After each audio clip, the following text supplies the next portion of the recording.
Oh well, what's up everybody? Welcome back to another vlog. We bought a fridge. It's right here. Yeah, it's a real fridge. It's not like a Red Bull. We figured we should probably, start drinking more than Red Bull. Yeah. Like water. If we want to survive in Yeah. life. We thought water would be a good idea. Water might be. Water would be like refreshing. Water and Red Bull. And it quenches thirst. There we go. Yeah, and we won't die. So we can keep making videos. Yeah, that'd be good. Now you gotta bring this thing upstairs. So here's the struggle of that.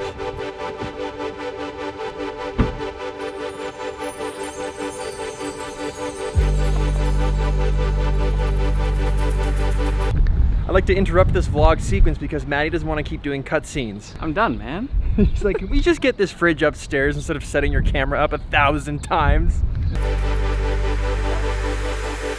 Now he's gonna carry this upstairs, 42 stairs, this should be fine. We got snacks, so we're fine. Yeah, we decided instead of getting drinks because it's so hot, we just eat cookies. Pure energy right here. Yeah.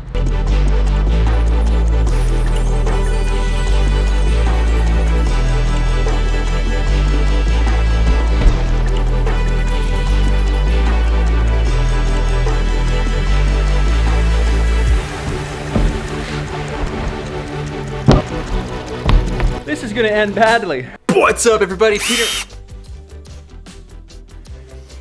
What?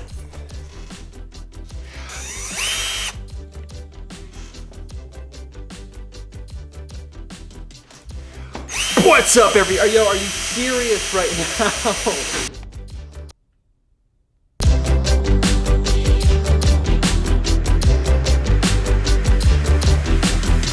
What's up everybody, Peter McKinnon here and welcome back to another video. It's so great to have you here and it feels good to be in this setting. Now, this setting, as you guys have probably been noticing, is changing with like every tutorial and video that I do. There's this bookshelf and there's things on the bookshelf and things in the background, and I wanted to kind of touch base on backgrounds because backgrounds are one of the easiest things to change, to manipulate, to make your videos look so much better. I see a lot of people just filming in their kitchens or their living rooms, and there's nothing wrong with those specific areas of your home, but it's like a lot of those places have junk in the background, or like the couch is not put together, or there's dishes in the sink, and sometimes it's just cleaning those things up, make your background so much better. So, as you guys have seen, we started in this office completely empty. There was nothing in here but that backdrop. So, I needed to kind of build a set. Now, if you remember my old videos, they started with just me on my couch, and then I put that shelf on the wall, and then I started putting stuff on the shelf, and then we're moving around to the point where it got to people being like, that is Peter McKinnon's set. So much so that now that I come to this office, people are thinking, wow, go back to the old set because it's become like a character of the videos. So that is what I'm trying to do here. Over these past few weeks, we've been waiting for furniture to come and little things here and there in the mail and deliveries to just slowly build it up to something that is a new set, a second place to shoot. So I wanted to go over some of that and some tips and tricks that I have so that you guys can build backgrounds pretty much anywhere you're shooting and make them look the best that you can make them. And the first thing that I'm noticing by seeing myself in the monitor here is I have hated this little, I don't even know what that is. Like it's this horribly built, like you can see it bowing. Ooh, it's just like bent. It's like, it's awful. It's not painted. We have some stuff up there that we don't even use. So I think the first thing I'm gonna do is I'm gonna finally get rid of that because I hate it. I hate looking at it. And we have a really cool Dope Squad neon sign being made right now. It's gonna be mounted way up there, and I think it would look better. Where am I? So confused. I think we look better without any of that stuff. So I'm gonna, please bear with me. I wasn't planning. I need to do it right now. Okay.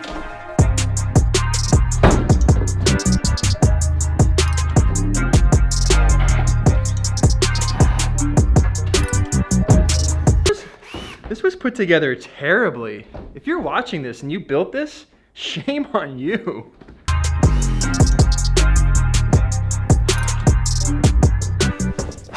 Sorry about that. Look, all right, look how much better that looks. Like just the smallest little detail You probably might not even noticed it had I not said anything, if I just started the video with that gone. But look, now I've got more headroom. So now we've got this nice little strip directly behind me that has nothing competing with my head. That's the focus of this video, where you're listening to me talk.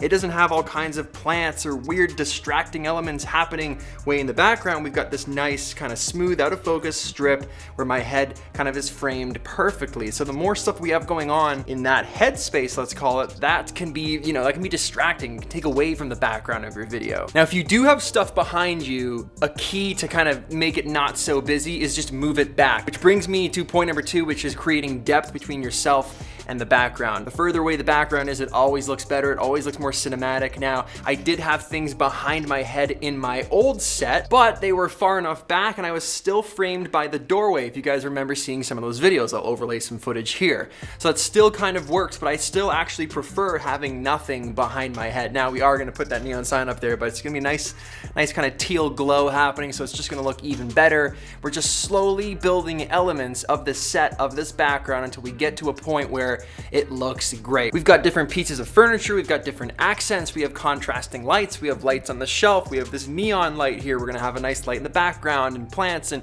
contrasting colors and things that make the scene interesting. So number 3 would be styling the background, and that would be like having this bookshelf and putting all kinds of things on this shelf that represent you, or what you're into, or what your channel's into, or what your channel's about, or the content that you're creating, to kind of create this theme, an overall theme for your set, for your background. Those kind of things help as well. Here's a couple shots of the shelf that I've been working on lately. I used to say to everybody, the background can be one of the most important parts of the video. If you're on a street corner and there's just a lot of stuff happening, or it just doesn't look nice, just turn the corner and maybe there's a park and some trees, and that makes all the difference. Or just find a nice colored wall where you can give yourself some depth, and that acts as a nice clean background. It really does make a huge difference, and it's not always the hardest thing to do. It's one of the easiest changes to make, especially if you're outdoors. So if you're inside, we're gonna clean up all that mess, declutter, we're gonna put some depth between you and the back wall, and then third, we're gonna style the area, a bookshelf, a set, whatever you're standing in front of, to just give it a little more character that really describes you and the content that you're sharing with the world. So that's it. It's time for mail time, because I think I have a package that just got delivered that I have been dying to open.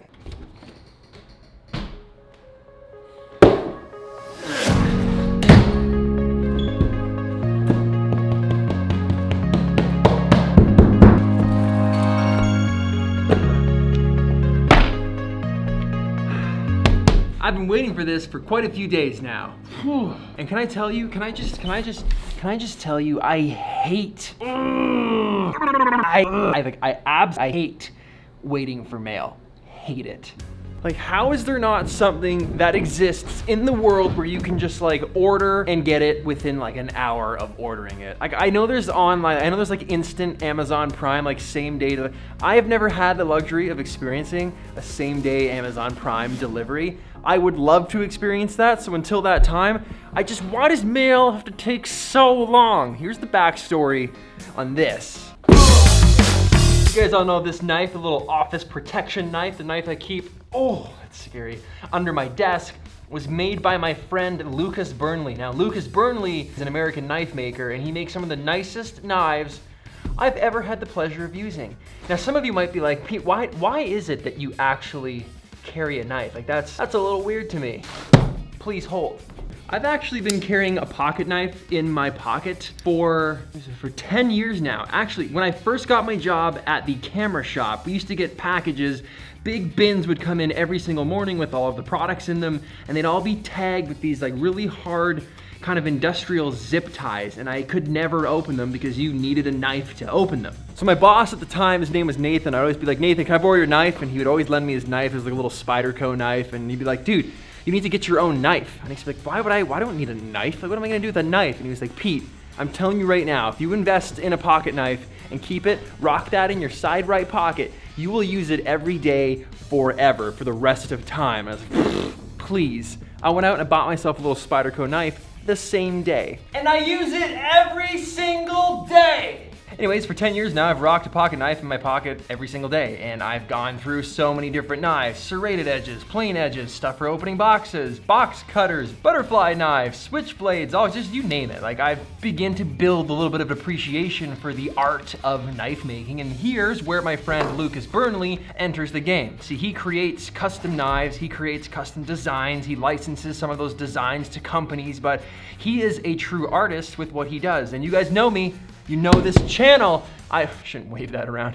I love people that are creative in totally unique fields where they do something, they build something with their hands or with their minds. Like, it's just, I love that kind of thing, and Lucas is no exception here. So he handmade me a pocket knife a couple years ago, and I've used that knife on this vlog, and I've seen some comments like, where'd Peter get his knife? Yeah, I use it all the time, but recently it's become very dull, and I chipped the blade, and I was like, I need to get this fixed. So I sent it back to Lucas. He fixed it, he regrinded it, he anodized it and acid washed it and did all these super cool things that I don't know what they mean, but I finally got it back. It's in this box. Let's take a look. Ooh. Mystery item. We'll get to these in a minute. Where is it? Where is it? Where is it? Soft little case. Oh, it's back. You guys know when you get something sentimental and it ends up being like in your life for such a long time? This is one of those things, you know, a friend made it for me. A friend fixed it for me, and it's just been in my pocket every day for so long.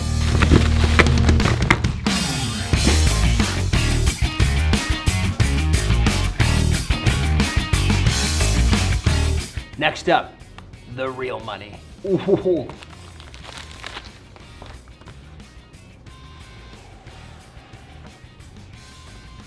Holy crap, this looks insane. Not only does he make like the most dope pocket knives and stuff like that, he just transitioned to making chef knives.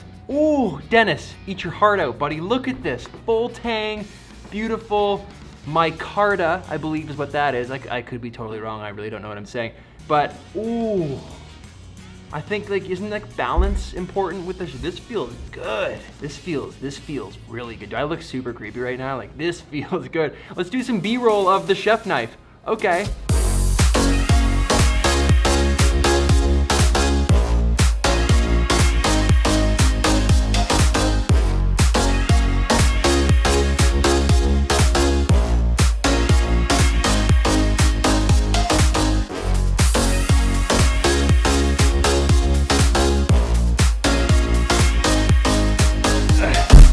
Okay, in all honesty though, I think is he running? I think he's running. He's got a Kickstarter going right now to support this knife project that he's making. So if you guys need some new kitchen knives, if you need knives at all, if you want to experience his incredible craftsmanship, I'll leave the link below. Maybe you can give him some love. You can check it out, click on it, give him a follow, whatever. The dude's a real artist, and I need to go make a video about him because that would be really, really cool and unique. But anyways, Burnley chef knife, linked below. And to Burnley, if you're watching this, dude, thanks so much for all this stuff. That was an incredible mail time, and I'm very like, feels so good to have my knife back. So thanks, bro. And to the rest of the video. Okay, I'm gonna go to my truck. I'll be back in like 2 minutes. I'm this way. The funny thing about this is whenever you ride it, everybody looks at you like you've got some kind of Ferrari. This is my favorite part of coming home from work every day, is this dope hill. The wind feels so good. So overall, productive day. We learned about different backgrounds, how to make good backgrounds, cleaned up our background, unboxed a good knife, introduced you guys to my friend Burnley and his cool knife making skills. And now we're just gonna take the garbage to my truck so I can disperse of it when I get home. Regular things, guys. Regular everyday tasks. But I love it. Okay guys, that was a super long day. Thanks so much for watching. Hope you enjoyed this video. It was a little all over the place, but you know, so am I these days. Thanks for sticking around. Hit that like button if you like this video. Smash it if that's something that you're into. Subscribe if you aren't already. And I will see you guys. I'll probably see you on Monday. Okay, peace.